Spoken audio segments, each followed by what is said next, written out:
Under-19 మహిళల world కప్లో ఘన విజయం భారత్ సాధించింది. ఈ ఘన విజయం సాధించడంలో కీలక పాత్ర పోషించింది మన తెలంగాణ ముద్దుబిడ్డ గొంగడి త్రిష. ప్రస్తుతం మనతో ఉంది. గొంగడి త్రిష గారిని అడిగి మరిన్ని విషయాలు తెలుసుకుందాం.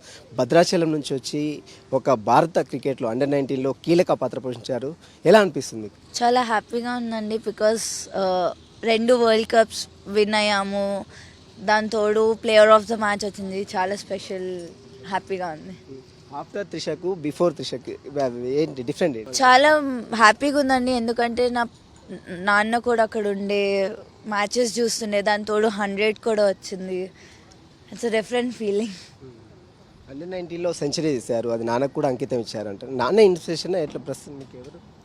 అంటే నాన్న లేకపోతే బేసిక్గా నా పేరెంట్స్ లేకపోతే నేను ఇక్కడ ఉండేదాన్ని కాదు. And what ever I'm doing వాళ్ళ వల్ల, అందుకే ఆయనకి ఇచ్చాను. ప్లస్ నేను అక్కడ కొట్టినప్పుడు ఆయన అక్కడే ఉన్నారు కాబట్టి చాలా స్పెషల్ ఉండే ఆ మూమెంట్. చివరి మ్యాచ్లో చూసినట్లయితే చాలా తక్కువ రన్స్కి ఆల్అౌట్ చేశారు. 3 వికెట్స్ తీశారు. 44 రన్స్. మీరు లాస్ట్ బాల్ వరకు మీరు క్రీజ్లో ఉన్నారు. విన్నింగ్ ఎట్లా అనిపించింది మీకు? విన్నింగ్ చాలా హ్యాపీగా ఉండే అండి. బికాస్ నా ఫస్ట్ వరల్డ్ కప్లో 3 రన్స్ ఉన్నప్పుడు అవుట్ అయ్యాను. సో ఈ వరల్డ్ కప్కి వెళ్ళే ముందే అనుకున్నా no matter what not out రావాలి అని. సో అది చేశాను అంతే. గవర్నమెంట్ సపోర్ట్ ఎలా ఉంది? అంటే ముందు కావచ్చు, తర్వాత కావచ్చు, గవర్నమెంట్ సపోర్ట్ ఎలా ఉంది? గవర్నమెంట్ సపోర్ట్ కానీ, హెచ్సిఏ సపోర్ట్ కానీ చాలా బాగుందండి. వాళ్ళు ఇచ్చే మోటివేషన్ కానీ, వాళ్ళు ఇచ్చే దీనివల్లే మేము కూడా ఆడగలుగుతున్నాము. So I'm always thankful to them. త్వరలో ఇండియా టీంలో త్రిషను చూడొచ్చు అంటారా? నేను తొందరగా చూడాలని నేను అనుకున్నాను. గతంలో మీరు విమెన్ ఐపీఎల్కు సెలెక్ట్ అయ్యారా కాలేదని తెలుస్తుంది. ఈసారి అవకాశం ఉంటుందా? అంటే ఆల్రెడీ ఆప్షన్స్ అయినాయి, నేను లేను. But it's okay.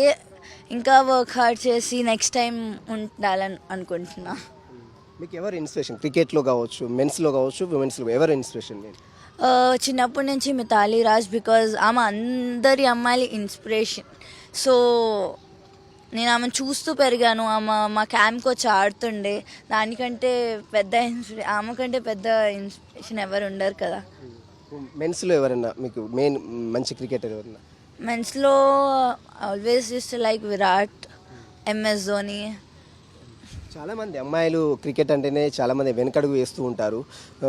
మారుమూల గ్రామం నుంచి మీరు వచ్చారు, భద్రాచలం నుంచి వచ్చారు. అలాంటి ఇన్స్పిరేషన్ అమ్మాయిలకి ఏం చెప్తారు ఫైనల్గా? సో అందరూ భయపడతారు స్పోర్ట్స్ని కెరియర్గా తీసుకోవాలంటే. బట్ ఇందులో కూడా మంచి స్కోప్ ఉంది. అమ్మాయిలు కూడా రావచ్చు. ఇఫ్ వాళ్ళు మంచిగా ప్రాక్టీస్ చేసి మంచిగా హార్డ్ వర్క్ చేస్తే they will make it big. ఒక మారుమూల గ్రామం నుంచి వచ్చినటువంటి అమ్మాయి ఈ రకంగా భారత్లో అండర్-19లో ప్రపంచ కప్లో కీలక పాత్ర పోషించింది. దానికి మీరే బాగా సపోర్ట్ చేశారంటే ఎలా సపోర్ట్ చేశారు? ఆమెకి 2 ఇయర్స్ నుండి స్టార్ట్ చేశాను క్రికెట్.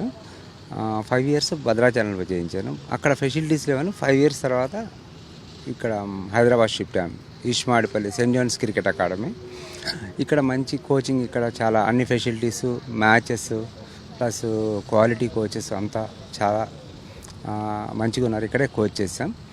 లాస్ట్ 17 ఇయర్స్ నుండి డైలీ 8 అవర్స్ ప్రాక్టీస్ చేసుకుంటూ వచ్చింది. ఆ రిజల్ట్ ఇప్పుడు మంచిగా అనిపించింది నాకు.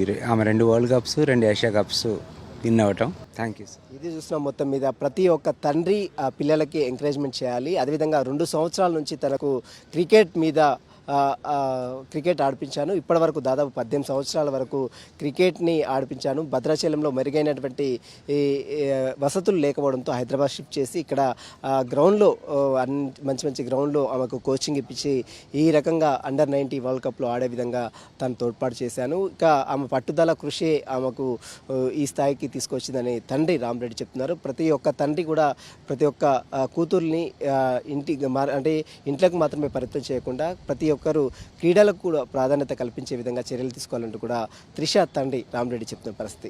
విడిజిన్స్ రామ్తో సునీల్ 10 టీవీ హైదరాబాద్.